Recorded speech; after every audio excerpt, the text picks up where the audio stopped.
আয়েশা থেকে হাদিসখানা বর্ণনা হয়েছে। নবীজি বলেছেন ওই কিরপান জান্নাতে যাবে না। ইসমাইল হাক্কি রহমাতুল্লাহ তাফসিরে রুহুল বায়ানে লিখেছে, আসসালাতু আলা মুহাম্মাদিন আফজালিল ইবাদাতিলি আন্নাল্লাহ তাআলা তাওয়ালাহু আল মালাইকাতুহু সুম্মা আমারা বিহাল মুমিনিন। পৃথিবীতে উত্তমতম ইবাদত ফরজ ইবাদতের পরে পরই নবীজির উপরে দুরূদ শরীফ পড়া। জোরে বলেন সুবহানাল্লাহ।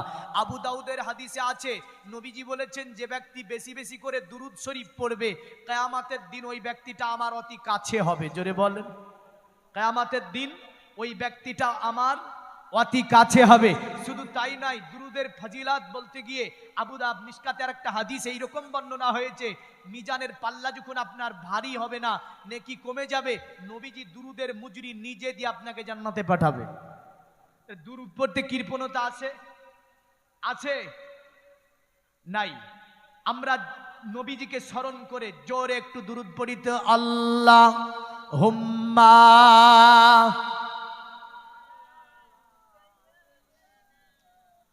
মাওলানা মুহাম্মাদ আলা আলী।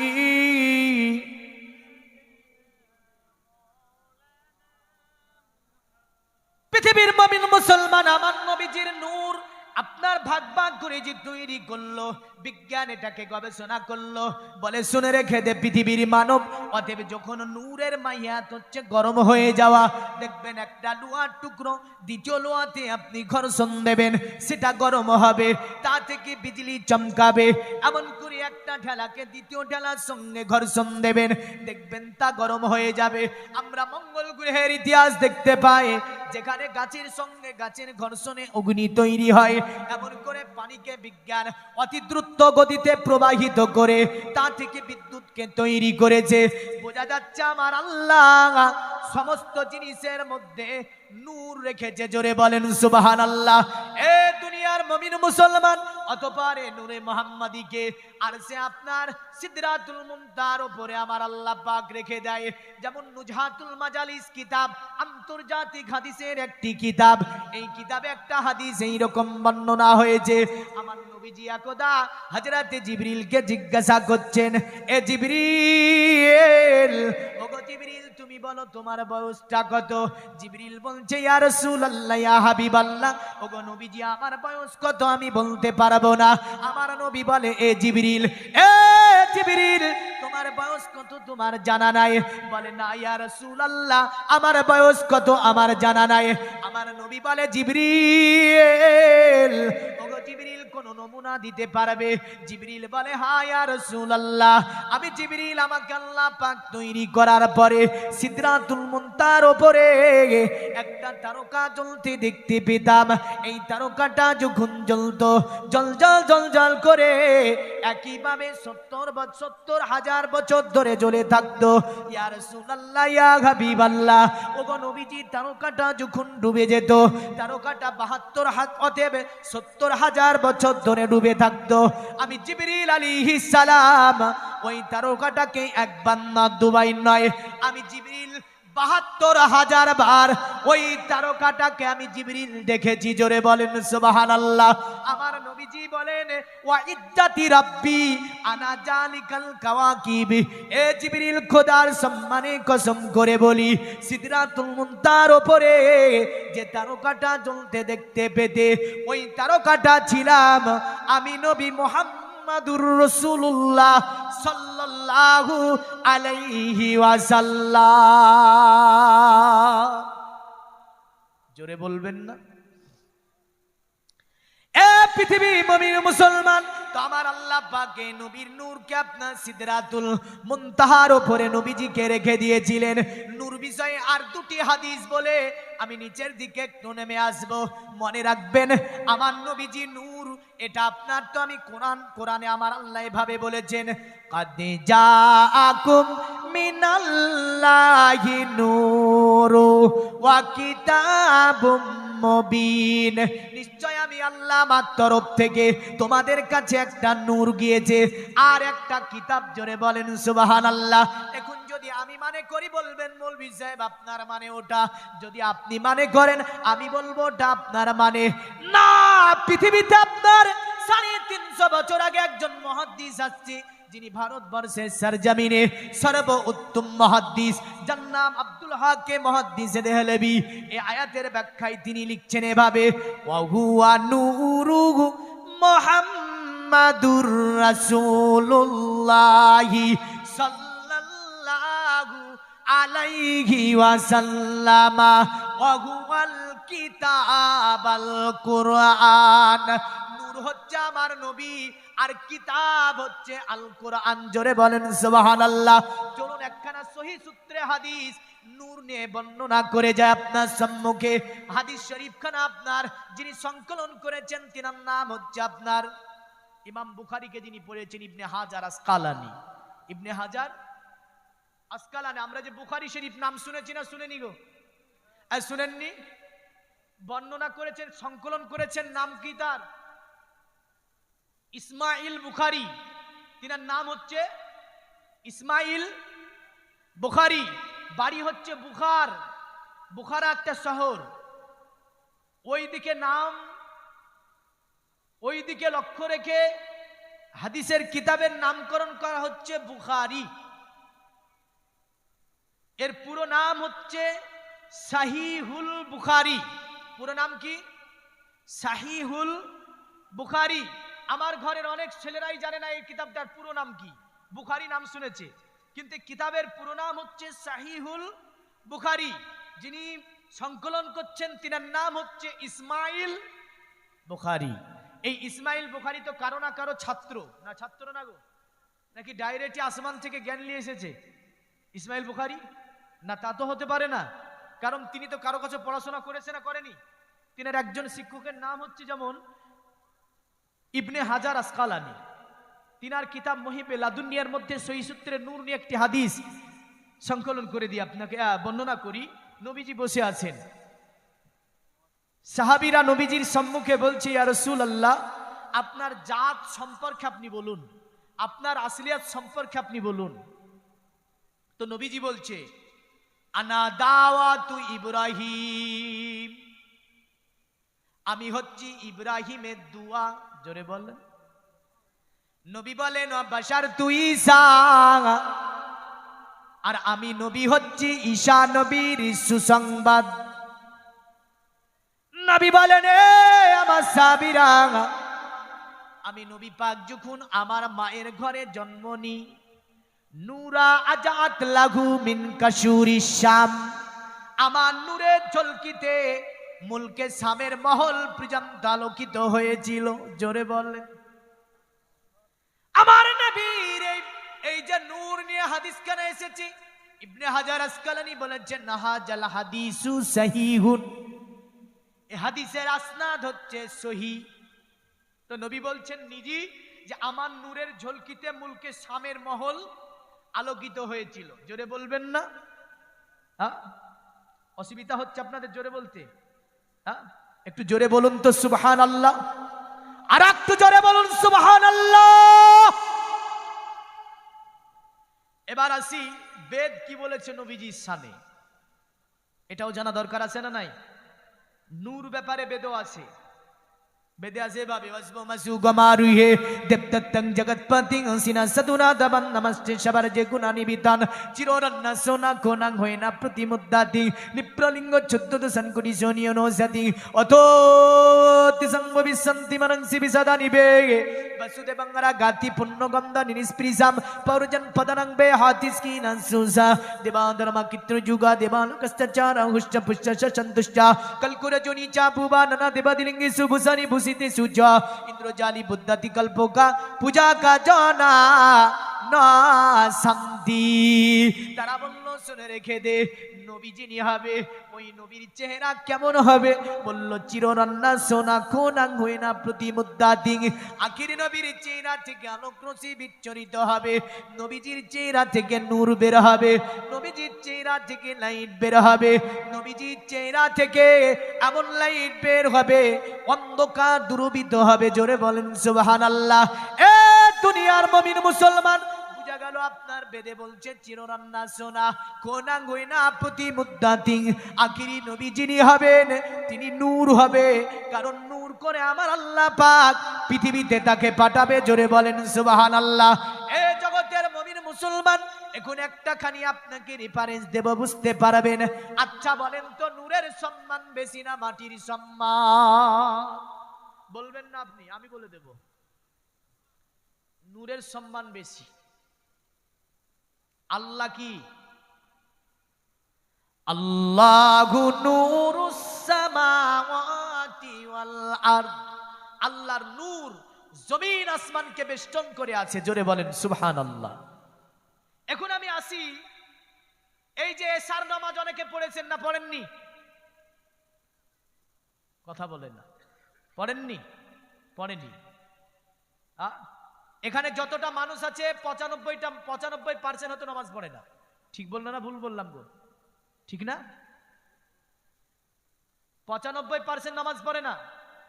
তাহলে ওয়াজ করে শুনে আবার কি করবেন বলেন, যদি একটা নামাজি না হয়? আমি ওয়াজ করে যদি একটা নামাজি না হয় তো আমার কি দরকার এখানে ওয়াজ করা?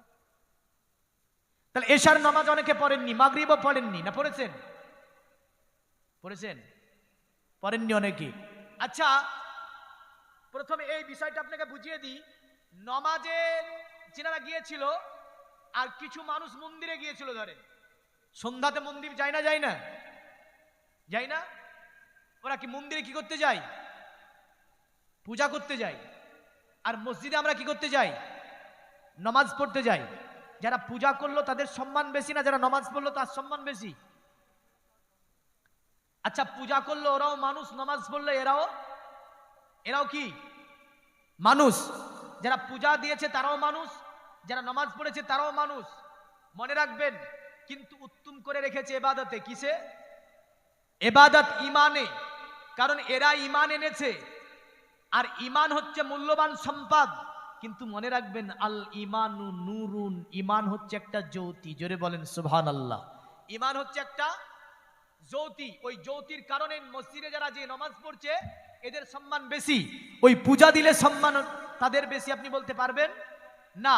এবার আমি আসি, আমরা যে নামাজ পড়ি না, আমরা অনেকেই নামাজ পড়ি না, নামাজ থেকে অনেকটা দূরে। আর অনেক সময় দেখবেন বৃষ্টি হয় না তো মৌলবীদেরকে এসে বলে, মৌলবী সাহেব দোয়া করেন। মৌলবী সাহেব দোয়া করে, মৌলবীদের দোয়া কাজে লাগে না।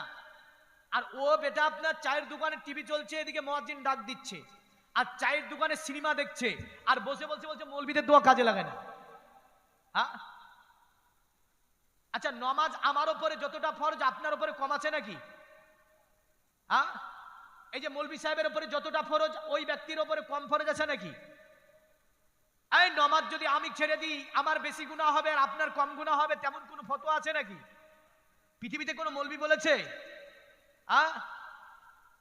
এমন করে একজন মুফতি সাহেব নামাজ পড়ছে না, মুফতি সাহেবের বেশি গুনাহ হবে আর আপনার কম গুনাহ হবে, কোন মুফতি সাহেব বলতে পেরেছে? আমি যদি নামাজ না পড়ি যতটা গুনাহগার হব, আপনি নামাজ পড়ছেন না অতটারই গুনাহগার হবেন। নামাজ ছাড়ার জন্য যে শাস্তি তা আপনাকেও নিতে হবে, যতটা আমাকেও ততটাই নিতে হবে। খবরদার মনে রাখবেন, এটা ভেবেন না যে বুড়োদের নামাজ পড়তে হয়। আর বুড়োদের নামাজ পড়তে হয়, মসজিদে যেগুলো দেখা যায় তো বুড়ো, যেগুলো আল্লাহ পছন্দ করে না। আল্লাহ পছন্দ করে কাদেরকে? যুবককে। জোরে বলেন সুবহানাল্লাহ। আল্লাহ কাকে পছন্দ করে? যুবককে পছন্দ করে। আপনি যে নামাজ পড়ছেন না, আপনি কি জানেন আপনার শ্বাস পরিচালনা করছে কে? একটু উত্তর দেন, কে? আল্লাহ। আপনাকে সুস্থ রেখেছে কে? আল্লাহ। আপনাকে রিজিক দিয়েছে কে? আল্লাহ। আপনাকে দুনিয়াতে চলমান রেখেছে যিনি, তিনি হচ্ছে আমার আল্লাহ। আল্লাহ বলছে, বান্দা শোন, তোকে ছাড় দিয়েছি কিন্তু ছেড়ে দিইনি, মনে রাখবি। আল্লাহ কি বলে? ছাড় দিয়েছি কিন্তু ছেড়ে দিইনি বান্দা। আজকে যারা নামাজ পড়ছে না, বলেন তো ওই ব্যক্তিগুলার নামাজের সময়তে যে কাজগুলো করে, আল্লাহ ইচ্ছা করলে ওই টাইমে ওদেরকে মেরে দিতে পারে না? পারে না? এই পারে না? কিন্তু মেরে দেয় না আল্লাহ। আল্লাহ বলে, আমি বড় মেহেরবান, মায়ের কাছে যত দয়া তার চেয়েও শতগুণে বেশি আমার কাছে রহমত রয়েছে বান্দার জন্য। জোরে বলেন সুবহানাল্লাহ। তো দেখুন এই যে নামাজ আপনি ছাড়লেন, আল্লাহর খাচ্ছেন, আল্লাহর পান করছেন, আল্লাহর শ্বাস নিচ্ছেন, আল্লাহ রব্বুল আলামিন আপনাকে চলমান করে রেখেছে, আর আপনি স্ত্রী পরিবারের জন্য বড় বড় বস্তা সিমেন্ট মাথায় নিতে পারলেন, আজ পুরো দিন পরিশ্রম করতে পারলেন, পাটের জমিন থেকে পাটগুলোকে উঠিয়ে এনে আপনি কি করলেন, আপনি সামলিয়ে নিতে পারলেন। এত পরিশ্রম রৌদ্রেতে দাঁড়াতে পারে না বান্দা, অথচ ওই কাজকে ছাড়ে না। আর 24 ঘন্টার মধ্যে মাত্র 1টা ঘন্টা আল্লাহর জন্য ব্যয় করতে পারে না। বলেন তো কিয়ামতের দিন জান্নাত যাবে না জাহান্নামে যাবে? কোন উত্তর দেওয়া থাকবে? কোন উত্তর দিতে পারবে? পারবে না। তাহলে যে আল্লাহ আপনাকে পান করাচ্ছে, খাওয়াচ্ছে, সুস্থ রেখেছে, শ্বাসকার্য পরিচালনা করছে, এখানে আমি মাত্র বেশি নেব না, 5 জন আমার ভাই হাত তুলে বলুন তো বলবি সাহেব এতদিন নামাজ পড়িনি, আজকে কথা দিলাম 5 না পারলো, 5 ওয়াক্ত না পারলো 1 ওয়াক্ত নামাজও প্রতিদিন 1 ওয়াক্ত নামাজও পড়বো। 5 জন ভাই আমার একটু হাত তুলে বলেন তো দেখি। দেখেছেন? মনে হচ্ছে সবগুলো পড়ে। কি মনে হচ্ছে? মনে হচ্ছে সবাই নামাজি। এটা আমার ভালোর জন্য বলছি নাকি? টাকা চেয়েছি? টাকা চেয়েছি? টাকা তো চাইনি, আমার ভালোর জন্য বলছি না। আল্লাহর ইবাদত 5 ওয়াক্ত আমার আল্লাহ অপরিহার্য করেছে। আমি কেবলমাত্র আমি জানি 5 ওয়াক্তের কথা বললে হাত তুলতে ভয় পাবে, আমি 1 ওয়াক্তই চেয়েছি। বাদবাকি কোরআন বলেছে ইন্নাস সালাতা তানহা আনিল ফাহশাই ওয়াল মুনকার, নিশ্চয় নামাজ মানুষকে পৃথিবীর সব ধরনের বেহাই, লেলজ্জাই, নিকৃষ্টতম কাজ থেকে বিরত করতে পারে। যে ইবাদতটা, সেটার নাম হচ্ছে নামাজ। জোরে বলেন, এই সেটার নাম কি? নামাজ। তাহলে যারা নামাজ পড়ে না একটুখানি হাত তুলে বলুন তো 1 ওয়াক্ত হলো পড়বো। আলহামদুলিল্লাহ, 3টি পেয়েছি, 5টা চেয়েছি, 3টি, 4টি, 5টা পেয়েছি, আলহামদুলিল্লাহ। আল্লাহ এদের হাতকে আপনি কবুল করুন, এদেরকে নামাজি বানান আল্লাহ। পৃথিবীতে মুসিবত থেকে হেফাজত করুন, শয়তানের ওয়াসওয়াসা থেকে হেফাজত করুন।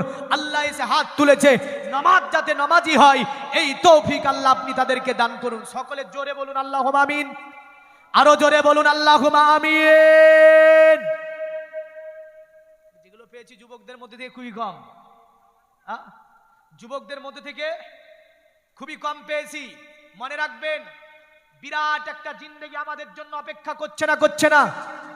এই করছে না? বিরাট একটা জিন্দেগি অপেক্ষা করছে আমাদের জন্য, যেটার নাম হচ্ছে পরের জগৎ, যেখানে আল্লাহ রাব্বুল আলামিন তিনি বলেন তোমাকে চিরস্থায়ী যেখানে থাকতে হবে, ওই জায়গাটার জন্য নবীজিকে সাহাবীরা জিজ্ঞাসা করলো, ওগো নবীজি বলুন সবচেয়ে বড় আমলের নাম কি? আল্লাহর নবী বললেন সবচেয়ে বড় আমলের নাম হচ্ছে নামাজ। জোরে বলেন, সবচেয়ে বড় আমলের নাম কি? এই সবচেয়ে বড় আমলের নাম কি? নামাজ। তাহলে নামাজ ছেড়ে দিয়ে যারা এসে বসে বসে, আপনার দেখা গিয়েছে যে নামাজ ছেড়ে দিয়ে শুধু ওয়াজ শুনে বেড়ায়, জালসা জালসা, তাহলে তাদের কোনো ওই ওয়াজে কাজ হবে? এই কাজ হবে? কাজ হবে না। তো এই নিয়াত করে যাবেন, নামাজি হব, মাসলা শিখবো, কিছু নেব, এই নিয়াত করে আপনি আলেম উলামায়ে দ্বীনের আলোচনা শ্রবণ করবেন। নিয়াত ভালো, সব ভালো। জোরে বলেন সুবহানাল্লাহ। আর যদি মনে করেন না শুনবো, ঝেড়ে ঝুড়ে সেখানেই রাখবো, বাড়ি আসবো, পরিবর্তন হব না, তাহলে আপনার জালসা শুনে কোনো কাজও হবে হবে না। বাবা এখানে আসি, নামাজের কথা বললাম, নামাজের ফজিলত নিয়ে 2টি কথা বলি। এবার নূরে মুহাম্মদ সাল্লাল্লাহু আলাইহি ওয়াসাল্লাম থেকে ইনশাআল্লাহ প্রমাণ করব নামাজটা কি জিনিস। শুনবেন? এবার দেখেন, জিবরিল আলাইহিস সালামকে নবীজি বলছে ওয়া ইজ্জাতি রাব্বি আনা জালিকাল কাওয়াকিব, খোদার সম্মানের কসম করে বলছি ওই তারকাটা ছিলাম আমি নবী মুহাম্মদ সাল্লাল্লাহু আলাইহি ওয়াসাল্লাম। জিবরিল বলছে ইয়া রাসূলুল্লাহ, ইয়া হাবিবাল্লাহ, ওগো নবীজি আপনি যে 70,000 বছর ধরে ডুবে থাকতেন আর 70,000 বছর ধরে নিভে থাকতেন, অতএব আপনি যে অতএব জ্বলতেন, ব্যাপারটা কি আমি তো বুঝতে পারি না। আমার নবী বলে জিবরিল, ওগো জিবরিল শুনে রেখে দাও, আমি নবীজি সাল্লাল্লাহু আলাইহি ওয়াসাল্লাম আমি যখন আমার আল্লাহকে সিজদা করতাম, আমি রাসূলুল্লাহ 1 নয় 2 নয় 70,000 বছর ধরে আমি নবীজি আমার আল্লাহকে আমি সিজদা করতাম। জোরে বলেন সুবহানাল্লাহ। আমার নবীজি বলে এ জিবরিল, আর আমি নবীজি যখন আমার আল্লাহ পাকের ধ্যানে দাঁড়িয়ে যেতাম, আমি নবীজি 70,000 বছর ধরে আমার আল্লাহ পাকের ধ্যানে আমি দাঁড়িয়ে থাকতাম। জোরে বলেন সুবহানাল্লাহ। এ পৃথিবী পুরুষেরা, এ পৃথিবী নারীরা, তবে আমি এবার নারীদের মধ্য থেকে কিছু নেব, বুঝলেন? হাত তুলবো না, হাত তুলিয়ে তাদেরকে আমি নেব না, তবে তাদেরকে মনে মনে অঙ্গীকার করিয়ে নেব। কারণ পুরুষের মধ্য থেকে 5-6টা আমি পেয়েছি, নামাজ পড়বো, অঙ্গীকার আমাকে দিয়েছে। বলুন তো, আমার নবীজির জীবনে কোনো গুনাহ নাই, নবীজির স্কন্ধে কোনো ফেরেশতা ছিল না। আমার নবীজিকে আমার আল্লাহ মাসুম করে দুনিয়ার জমিনে পাঠিয়েছিলেন। গুনাহ করার পার্সটা নবীদের মধ্যে থাকে না। আমার আল্লাহ রব্বুল আলামিন তবু আমার নবীজি আসার পরে মসজিদে নববীতে মায়েশার হাদিস এইভাবে আছে, মায়েশা বলছে খোদা রাসূলুল্লাহ আমার বিছানা থেকে উঠে গেলেন, আমি আয়েশা চোখকে বন্ধ করেছিলাম। আমি আয়েশা, আমার নবী যখন উঠে যায়, আমি আয়েশা মনে মনে ভাবলাম নবীজি কোথায় গেল, আমি একটু দেখব, নবী কি কোনো স্ত্রী ঘরে গেল? মা আয়েশা আপনার উঠেছে বিছানা থেকে, কিন্তু নবী আমার যাবার পরে মসজিদে নববীতে একদম নামাজে দাঁড়িয়ে গেলেন। নবী আমার মসজিদে নববীতে দণ্ড ইমান হয়ে গেলেন। মায়েশা বলে নবীজি আমার যখন মসজিদে নববীতে দাঁড়িয়ে গেল, আমি আয়েশা আমার দরজার উপরে আমি আয়েশা দাঁড়িয়ে গেলাম, আমি অপেক্ষা করতে শুরু করলাম। আমার নবীজি নামাজ কতক্ষণ পরে আমি দেখি তো আল্লাহ নবীর স্ত্রী মায়েশা বলে, এ পৃথিবীর মানব, আমি নবীজির ইবাদত দেখেছি। আমার নবী এতক্ষণ ধরে কিয়ামে দাঁড়িয়েছিলেন যে আমি আয়েশা আমার ক্লান্তি এসে গেল, আমি আয়েশা দাঁড়াতে পারলাম না। আমার নবী তবুও নামাজে একইভাবে আমার আল্লাহ পাকের ধ্যানে দাঁড়িয়েছিল। জোরে বলেন সুবহানাল্লাহ। মায়েশা বলে পৃথিবী মানব, রাসূলুল্লাহ জীবনে কোনো গুনাহ ছিল না, নবীজি গুনাহ করতে পারে না, তবু আমার নবীজি নামাজে দাঁড়িয়ে যেত। মায়েশা বলে আমার নবী এতক্ষণ দাঁড়িয়ে থাকতো, নবীর পা গুলো যেন ফুলে যেত।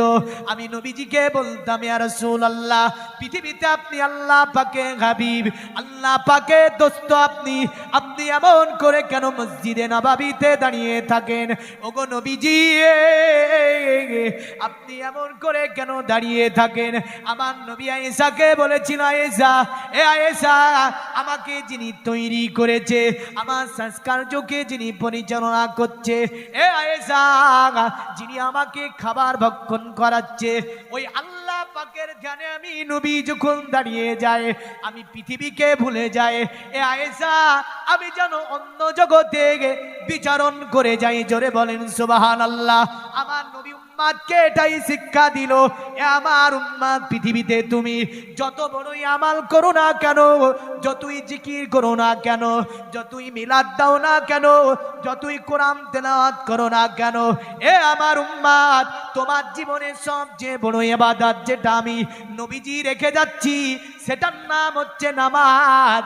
এই নামাজকে তোমরা ছাড়িবে না। আমার নবীজির শেষ জীবনে মায়েশা বুখারী তার একটা হাদিস বর্ণনা করেছেন। মায়েশা বলেন, এ পৃথিবী মানব, আমি আয়েশাতুল হুমায়রা, নবীজি আমার কোলের ওপর মাথা দিয়ে আরাম করছিল, হঠাৎ করে নবীজি বলে, আয়েশা, এ আয়েশা, আমার মাথাটাকে একটু উঁচু করে ধরো। মায়েশা বলে, ওগো নবীজি, আপনার শারীরিক অবস্থা বড় খারাপ, ইয়া রাসূলুল্লাহ, আপনি কেন আমাকে মাথাটা উঁচু করে ধরতে বলেন? আমার নবী বলে, আয়েশা, এ বিবি আয়েশা, নামাজের সময় হয়েছে, আমি নবীজি দেখবো গো আমার সাহাবীরা কেমন করে নামাজ আদা করে। মায়েশা বলে, আমি নবীজির মাথা মোবারককে একটু উঁচু করে ধরলাম, আমার নবীজি তাকাতে ছিল, সাহাবীরা নামাজে দাঁড়াতে ছিল। সাহাবীরা বারবার যেন মসজিদে নববী থেকে মায়েশার হুজরা মোবারক বাম দিকে, আমার নবীজির হুজরার দিকে সাহাবীরা তাকায়, কারণ নবীজি নাই নামাজে। আবু বকরকে নবীজি নামাজের জন্য অনুমতি দিয়েছেন, আর নবীজি আমার মায়েশার হুজরা থেকে তাকাচ্ছেন। সাহাবীরা যখন নামাজ শুরু করলো। আল্লাহ নবী আয়েশাকে মুচকি হেসে বলে, বসে গিয়ে বলে, আয়েশা, এ আয়েশা, আমি নবী, আমাকে আল্লাহ পাক যার জন্য পাঠিয়েছিল তা আমি পূর্ণ করে দিয়েছি আয়েশা। মায়েশা খুশি হয়ে বলেন, নবী, আপনার শারীরিক অবস্থা অনেক সুস্থ মনে হচ্ছে। নবী বলে, আয়েশা, এ আয়েশা, আমি নবীজি আমাকে যে কাজের জন্য আল্লাহ পাক আমাকে পাঠিয়েছিল, আমি সুন্দরভাবে ওই কাজ দেখতে পাচ্ছি। আমি চলে যাওয়ার পরে আমার উম্মতেরা এইভাবে জামাতবদ্ধভাবে নামাজ আদা করবে। আমি নবীজি এতে এত খুশি হয়েছি, এত খুশি হয়েছি, আল্লাহ পাক আমাকে এর জন্যই পৃথিবীতে পাঠিয়েছে।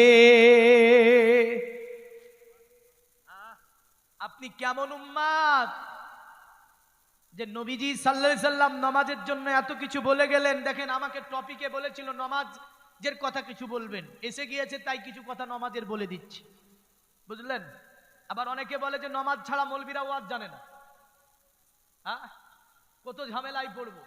কিন্তু মনে রাখবেন, পৃথিবীতে নামাজের চেয়ে বড় ইবাদত আর পৃথিবীতে কিছুই নাই। জোরে বলবেন না? হাসরের দিনের প্রথম প্রশ্ন হবে নামাজ। কি হবে? নামাজ। এবার মায়েদের দিকে একটু আসি নাকি? আসবো? আমরা তো ঈদের নামাজ অনেক আছে, একটু গিয়ে আল্লাহকে সিজদা গেছে, 2 ঈদে 2 রাকাত পড়েছে, আছে না নাই? ঈদের দিন দেখা যাচ্ছে বিরিয়ানি, পোলাও, ভাত, জারদা, এ ও করতে করতে 8টাতে নামাজের সময় বাড়িতে ঘড়ি দেখ 4টা বেজে গিয়েছে। এক দৌড় টুপিটা মাথায় দিয়ে, বুঝলেন, 1 রাকাত হয়ে গিয়েছে। গিয়ে 1 রাকাত হয়ে গিয়েছে, তো কয় রাকাত পাবে? আর ঈদের নামাজ কয় রাকাত? ঈদের নামাজ কয় রাকাত? 2 রাকাত। সকল মুসলমান, এমনও মুসলমান আছে তাও জানে না, বুঝলেন, যে ঈদের নামাজ কয় রাকাত। তো দেখেন, দৌড় দিয়ে 1 রাকাত পেয়েছে। আর কি ঈদ এসেছে, কুরবানির গা ধোয়াতে হবে, বড় গরু নিয়েছে, বুঝলেন, কত বড় গরু, বাজারের টপ গরু, কুরবানি দেবে। আরে কুরবানি দিতে নিষেধ করছি না আপনাকে, কুরবানি তো তুমি দেবে, কিন্তু তুমি যে নামাজ না পড়ো, কুরবানিতে যে গুনাহ হবে, কুরবানিতে যে নেকি হবে, ওই নেকি নামাজ না পড়ে যে গুনাহ হয়েছে, এই গুনাহ ঢাকতে পারবে না। আল্লাহ বলেছে, যারা পরিমাণ নেকি করলেও দেবো, যারা পরিমাণ গুনাহ করলেও দেবো। তাহলে বোঝা গেল, নামাজ না পড়ে যে গুনাহ হচ্ছে, কুরবানি দিয়ে যে নেকি পাবেন, ওই নেকি এই গুনাহকে ঢাকতে পারবে। কুরবানি হবে না তা না, হবে, নেকিও পাবে, কিন্তু ওই নেকি দিয়ে এই গুনাহ ঢাকা যাবে না। মাসলাটা হচ্ছে এই, কুরবানি হয়ে যাবে, কুরবানি দিতে নিষেধ করি না আমি, কুরবানি দেন, কিন্তু নামাজ ছাড়বেন না। বলছি, তাহলে কুরবানি দিতে 1 রাকাত পাই, 2 রাকাত পড়েছে, কিন্তু মেয়েরা তো কুরবানি দিতেও যায় না। ঈদুল আজহাতেও যায় না, ঈদুল ফিতরেও যায় না, জুম্মাতেও যায় না। এমনও মা বোন আছে এখনো জন্মের পরে আল্লাহকে সেজদাই করেনি, আছে না নাই? এই ঠিক বলছি না ভুল বলছি? দুনিয়াতে জন্ম নেওয়ার পরে আল্লাহর সম্মুখে একবারের জন্য মাথা নত করেনি। বলেন তো, এই মাটা যদি মারা যায়, এই মহিলাটা যদি মারা যায়, কাবার যদি 65টা ইমাম এনে দোয়া করে, জান্নাতে যাবে? উত্তর আপনি দেন, আমি দেব না। যে দুনিয়াতে জন্ম নেওয়ার পরে আল্লাহ সম্মুখে মাথাই নত করেনি, এই মাটা যদি মারা যায়, বলেন একে কোন দোয়া জান্নাতে নিয়ে যাবে? যাবে না। সেন্স, ব্রেন, মন বলছে যাবে না, কারণ ওকে জান্নাতে নিয়ে যেতে পারে না, কারণ আল্লাহ তো তৈরি করেছে ইবাদতের জন্য, আর ও যেটা আসল কাজ সেটাই ছেড়ে দিয়েছে ও, তাহলে কি করে যাবে? মা বোনদেরকে বলবো, আপনারা মনে মনে ওয়াদা করে নেন, কাজে কর্মে যদিও 5 ওয়াক্ত না পারেন, প্রতিদিন কম করে যেটা সময় পাবেন সেই নামাজটাই আদা করে নেবেন ইনশাআল্লাহ। বলছি, কথা তো ভুল, কিন্তু বলতে হচ্ছে সমাজের দিকে তাকিয়ে। কথা ভুল, কারণ 1 নয়, 2 নয়, 3 নয়, 5ই পড়তে হবে, এটাই কথা কোরআনের, এটাই কথা হাদিসের। কিন্তু সমাজের দিকে তাকিয়ে, অবস্থার দিকে তাকিয়ে একটু ভুলই বলতে হচ্ছে আমাকে, যে আপনারা যেটা সময় পাবেন সেটাই, সেই ওয়াক্তটাই আদা করে নেবেন। ওর মধ্যেও যদি মারা যান, একটুখানি বলতে পারবেন, আল্লাহ শুরু করেছিলাম 2 ওয়াক্ত করে পড়তাম, বলতে পারবে না? চুপচাপ তো দাঁড়িয়ে থাকতে হবে না। তাহলে বলবো মা বোনেদেরকে, আপনারাও নামাজ পড়বেন, আপনারাও বলে মনে মনে বলে নিন ইনশাআল্লাহ নামাজ পড়ে নেব। এবার আমি আসি ওই জায়গাতে যে আমার নবীজি সাল্লাল্লাহু আলাইহি সাল্লাম সিদরাতুল মুনতাহাতে যে ছিলেন, সেখানেও নবীজি ইবাদত ছিল। জোরে বললেন। নূরে মুহাম্মাদি মুনতাকিল হয়েছে কেমন করে? বুখারীর একখানা হাদিস আনি, দীর্ঘ আপনার আলোচনা, কারণ যেহেতু আমাকে একটা বিষয় আলোচনা করতে বলেছিল যে মুহাম্মদ সাল্লাল্লাহু আলাইহি সাল্লাম বেদ কোরআন, এই আলোচনা অতি দীর্ঘ আলোচনা, দেখেন অতি দীর্ঘ। আমার মালদাতে একই জায়গায় 7 দিন আলোচনা আছে বিশ্ব নবী সাল্লাল্লাহু আলাইহি সাল্লামের জীবনী, কোরআন ও হাদিস, বেদ কোরআন থেকে। কারণটা হচ্ছে মুহাম্মদ সাল্লাল্লাহু আলাইহি সাল্লামের পুরো আলোচনাটা 7 দিন নয়, একই জায়গায় 10 দিন দিলেও ফুরাবে না। জোরে বলেন সুবহানাল্লাহ। বিশ্বের বুকে সবচেয়ে বড় উত্তমতম জীবনী আমার নবীজির জীবনী। মা আয়েশাকে জিজ্ঞাসা করলো নবীর সাহাবীরা, এ আয়েশা, তুমি বলো পৃথিবীর জমিনে নবীজিকে তুমি বেশি চিনো, বেশি মানো, বেশি জানো? এ মা আয়েশা, আমার নবীজির জীবনী সম্পর্কে একটু তুমি বলো। মা আয়েশা বলে, পৃথিবীর মানব, এ পৃথিবীর মানব, আমার নবী পাকের জীবনী হচ্ছে আল কোরআন। জোরে বলুন, আর একটু জোরে বলতে হবে সুবহানাল্লাহ। আরে আল্লাহ আল্লাহ চেহারা যার নূরে নূরানি, চাঁদ লুকায় আসমানে যার দেখে পেশানি, 30 পারা কোরআনে যার ভরা বাণী। জোরে বলবেন না। আমি কিন্তু গজল পড়িনি স্টেজে, একইভাবে ওয়াজি ছিলাম, গজল পড়বো না, এটাই শেষ গজল, কারণ মোর নাই যে গজল পড়বো। আরে 30 পারা কোরআনে যার ভরা বাণী, সে তো কমলিওয়ালা মক্কি আর মাদানি, দোনো জাহানে রাসূল বলো আল্লাহু আল্লাহ। আজকে মিলাদে রাসূল বিবি আমেনারও ফুল বলো আল্লাহু আল্লাহ। জোরে বলুন সুবহানাল্লাহ। তো নূরে মুহাম্মাদি কি করে মুনতাকিল হলো? বুখারী শরীফের একটা হাদিস এইভাবে বলি, আমার নবীজি বলতে, আমার সাহাবীরা শোনো, আমার পিতার নাম হচ্ছে আব্দুল্লাহ। নবীজির বাবার নাম কি? দাদুর নাম? পদ্দাদুর নাম? তার দাদুর নাম? আরে নবীজির পিতার নাম আব্দুল্লাহ, আব্দুল্লাহর পিতার নাম ছিল আব্দুল মুতাল্লিব, আব্দুল মুতাল্লিবের পিতার নাম ছিল হাসিম, হাসিমের পিতার নাম ছিল আব্দে মানাফ, আব্দে মানাফের পিতার নাম ছিল কুসাই, কুসাইয়ের পিতার নাম ছিল কিলাব, কিলাবের পিতার নাম ছিল মুররা, মুররার পিতার নাম ছিল কাব, কাবের পিতার নাম ছিল লুইয়া, লুইয়ার পিতার নাম ছিল গালিব, গালিবের পিতার নাম ছিল ফেহের, ফেহেরের পিতার নাম ছিল মালিক, মালিকের পিতার নাম ছিল নাজার, নাজারের পিতার নাম ছিল কেনানা, কেনানার পিতার নাম ছিল খুদাইমা, খুদাইমার পিতার নাম ছিল মুদরিকা, মুদরিকার পিতার নাম ছিল ইলিয়াস, ইলিয়াসের পিতার নাম ছিল মুদার, মুদারের পিতার নাম ছিল নাদার, নাদারের পিতার নাম ছিল মাআদ, আর মাআদের পিতার নাম ছিল কাইদার, কাইদারের পিতার নাম ছিল আল্লাহর নবী ইসমাঈল আলাইহিস সালাম। রাহুল বুখারী। জোরে বলেন সুবহানাল্লাহ।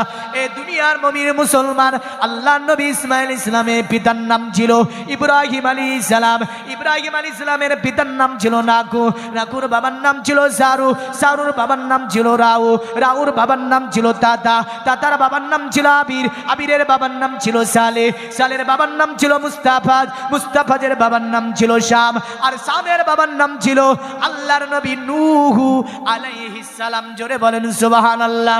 আল্লাহর নবী নূহ আলাইহিস সালামের বাবাও ছিল, মাও ছিল। নূহ আলাইহিস সালামের বাবার নাম ছিল মালাক, মালাকের বাবার নাম ছিল মুতাসালাক, মুতাসালাকের বাবার নাম ছিল আকনুক, আকনুক ছিল আল্লাহর নবী ইদ্রিস আলাইহিস সালামের দ্বিতীয় নাম। আল্লাহর নবী ইদ্রিস আলাইহিস সালামের পিতাও ছিল, মাতাও ছিল। নবী ইদ্রিস আলাইহিস সালামের পিতার নাম ছিল ইউরাদ, ইউরাদের পিতার নাম ছিল মাহালাবিল, মাহালাবিলের পিতার নাম ছিল আনুয়াস, আনুয়াসের পিতার নাম ছিল কাইতান, কাইতানের পিতার নাম ছিল শীস আলাইহিস সালাম, আর শীস আলাইহিস সালামের পিতার নাম ছিল আল্লাহর নবী আদম আলাইহিস সালাম। জোরে বলবেন না। এই গুনেছেন কটা বলেছি? কেউ গুনেছেন? গুনেননি? আঙ্গুলগুলো যদি পরস্পর পরস্পর নামে নামে নিয়ে যেতেন বলে দিতে পারতেন যে কতটা বললাম। আপনার বাড়ির পাশে যতটা নাম আছে, আপনি যতটা নাম বললাম, চেনা পরিচিত ব্যক্তির নামে আপনি আমাকে শোনায়েন তো দেখি, পারবেন কি? পারবেন না। প্র্যাকটিস করতে হবে বারবার, কারণ পড়তে হবে বারবার, তবে হ্যাঁ প্র্যাকটিস করলে চলে আসবে। তো আপনি ভালোভাবে সবগুলো হয়তো বুঝতে পারেননি, কারণ আমি একটা আমি বলে দিয়েছি নামগুলো সব। এখানে 90টা পুরুষের নাম আমি নিতে পারিনি, তবে আদম আলাইহিস সালাম থেকে নিয়ে এ নূরে মোহাম্মদী মুন্তাকিল হয়েছে 90 জন পুরুষের স্কন্ধে। জোরে বলেন সুবহানাল্লাহ। কতজন? 90 জন। অতঃপর আসলো কার কাছে? আব্দুল্লাহর কাছে। দুনিয়াতে আসবে। মহাভারতে বলছে কালক্রমে বিষ্ণু যাসেতে নামেতে ব্রাহ্মণ সম্বল নগরেতে জন্ম লইবেন, তখন মহাবীর্য মহাবুদ্ধি কলকিতার ঘরে জন্মিবে যথাকালে দেব কার্যাতরে। অতএব দুনিয়া অন্ধকারে আচ্ছন্নিত যখন হয়ে যাবে, বিষ্ণু যশের ঘরে আল্লাহ পাক একজন মহান ব্যক্তিকে পাঠাবে। জোরে বললেন পৃথিবীর মুমিন মুসলমান বিষ্ণু যশের ঘরে পাঠাবে। বিষ্ণুজাত শব্দটি হচ্ছে সংস্কৃতি শব্দ। বিষ্ণুজাত শব্দের যদি বাংলা করা হয়, বিষ্ণু যশে বাংলা হবে আপনার আল্লাহর দাস, বিষ্ণু যশে বাংলা হবে আল্লাহর গোলাম, বিষ্ণু যশে বাংলা হবে আল্লাহর দাস। আর যদি আরবি করা হয়, আরবি হবে আব্দুল্লাহ, মানে আব্দুল্লাহর ঘরে পাঠাবে। জোরে বলেন সুবহানাল্লাহ। বলল শোন দুনিয়ার মানব, সম্বুলে আসবেন তিনি। সম্বুল শব্দটি সংস্কৃতি শব্দ। সম্বুল শব্দের যদি বাংলা করা হয়, হবে আমানাতের এলাকা, শান্তির এলাকা, আমানাতের আপনার শহর। আর যদি এই সম্বুলে আরবি করেন, আরবি হবে ওয়াহাজাল বালাদিল আমিন। আমানতের শহর হচ্ছে মক্কা, শান্তির শহর হচ্ছে মক্কা। জোরে বলেন সুবহানাল্লাহ। তারা বলল সম্বুলে আসবে, বিষ্ণু যশের ঘরে আসবে। বললে পণ্ডিত, ওগো পণ্ডিত, মায়ের নামটা কি হবে দয়া করে বলে দাও তুমি। অতএব বাবার নাম বললে, সম্বুল বললে, তুমি বলো এবার মায়ের নামটা কি হবে? তো বলছে সম্বুলে বিষ্ণু যশিতে গ্রহে মহাদুর্ব ব্রহ্মুখমুসুমাতাং সুমাতাং মাতুরি বিব। সম্বুলে বিষ্ণু যশির ঘরে যে নারীটা ওনাকে জন্ম দেবে, ওই নারীটা সুমতি নামে নারী, পৃথিবীতে বাচ্চা জন্ম দেবে।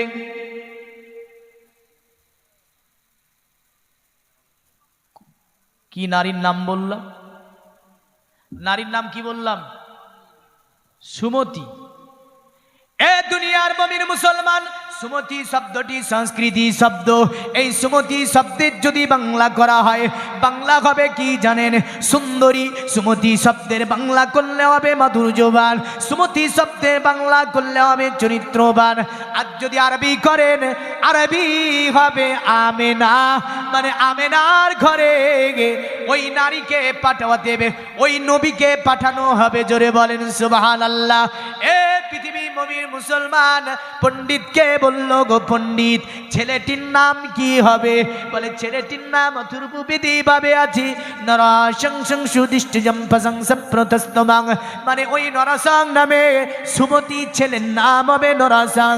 নরাসং শব্দটি সংস্কৃতি শব্দ। নরাসং শব্দের বাংলা হবে প্রশংসিত। আর যদি আরবি করা হয়, আরবি হবে মুহাম্মাদুর রাসূলুল্লাহি সাল্লাল্লাহু আলাইহি ওয়াসাল্লাম। জোরে বলবেন না যে মোহাম্মদ এর সংস্কৃতি শব্দ হচ্ছে নরাসং। আব্দুল্লাহ সংস্কৃতি শব্দ হবে কি? বিষ্ণুযশ। আমেনা সংস্কৃতি শব্দ হবে কি? সুমতি। মক্কা সংস্কৃতি শব্দ হবে কি? সম্বুল। এখন বলছে কবে আসবে, কি বারে আসবে, কোন মাসে আসবে, তাও লেখা আছে, আছে না নাই? হ্যাঁ, তবে ঝগবেদে এভাবে আছে, যদিও তাদের মন্ত্রে আমরা দেখতে পাই মধ্যবর্তীতা দেবাদ গ্রন্থে প্রাকৃতিতা বিষ্ণং বাক্যে সদা মেদা শস্ত্রে শ্রীদা। যে নামের প্রথম অক্ষর হবে ম, কি হবে? শেষ অক্ষর হবে দ। আমাদের নবীর নামের প্রথম অক্ষর কি? শেষ অক্ষর দ। মোহাম্মদ নামের প্রথম অক্ষর ম আর শেষ অক্ষর হচ্ছে দ। বলল নামের প্রথম অক্ষর হবে ম, মধ্যবর্তীতা দেবাদাক্রান্তে। প্রাকৃতিতা মানে নামের প্রথম অক্ষর হবে ম আর শেষ অক্ষর হবে দ। বিষ্ণাং ভক্তয়ে সদামিদা শাস্ত্রে চ শ্রিতা। যিনি আসার পরে গরুর গোস্ত ভক্ষণ করাকে সর্বকালের জন্য শাস্ত্র অনুযায়ী বৈধ ঘোষণা করবেন, তিনি বেদ অনুযায়ী শেষ ঋষি হবেন।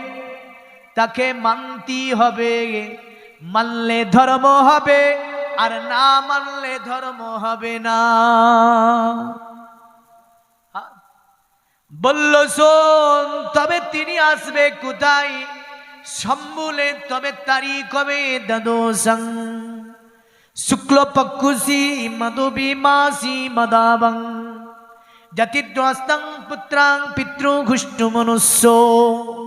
ওই নবীটা মাধব মাসের শুক্লপক্ষুষি দ্বাদশীতে আসবে গে।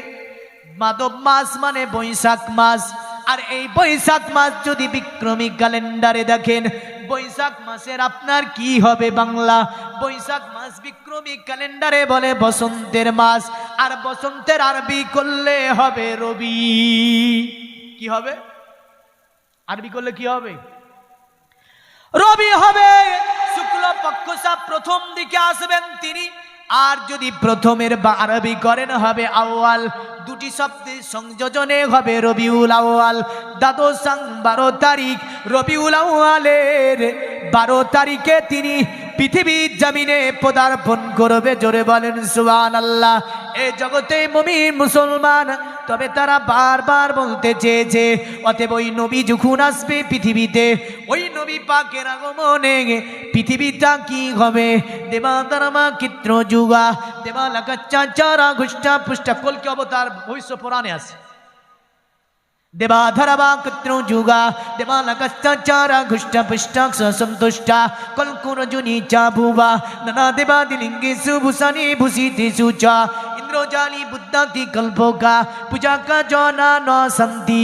তারা বলল যতই দেব মূর্তি পূজা করিস না কেন, আখিরি নবী যখন দুনিয়াতে পদার্পণ করবে, দেব মূর্তি গুলা পর্যন্ত ওই নবীজিকে সম্মান করবে।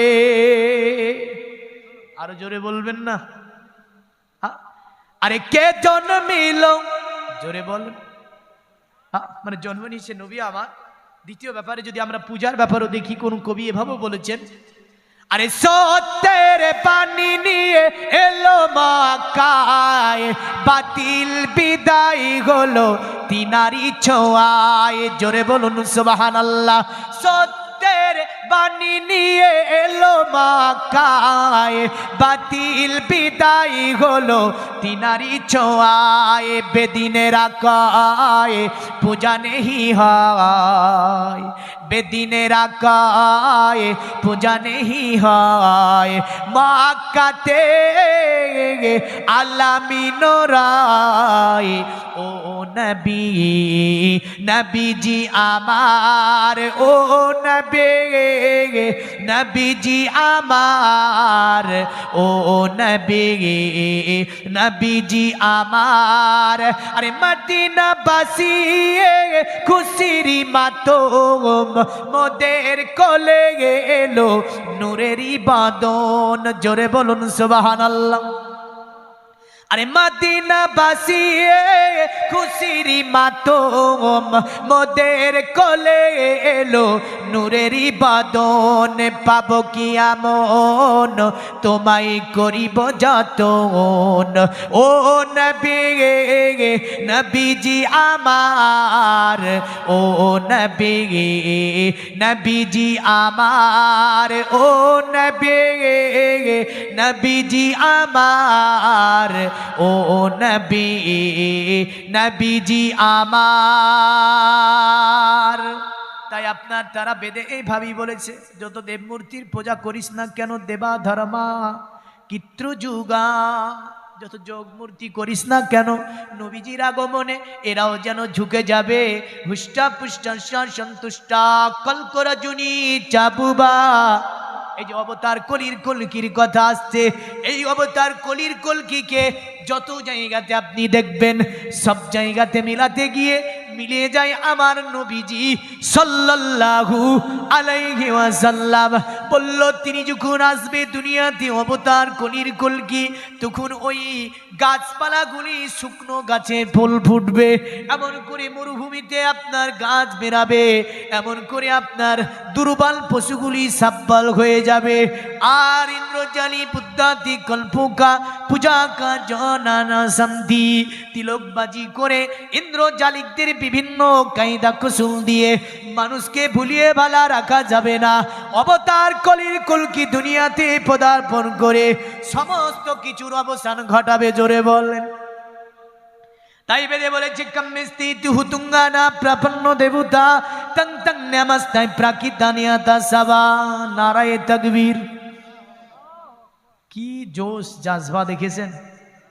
হ্যাঁ, কারণ নারায়ে তাকবীর আমি বলি তো আপনারা বলেন আল্লাহ, মানে কোনো ঘুমের ঘর থেকে বলছে। নারায়ে তাকবীর, নারায়ে রিসালাত। বক্তা সাহেব যেহেতু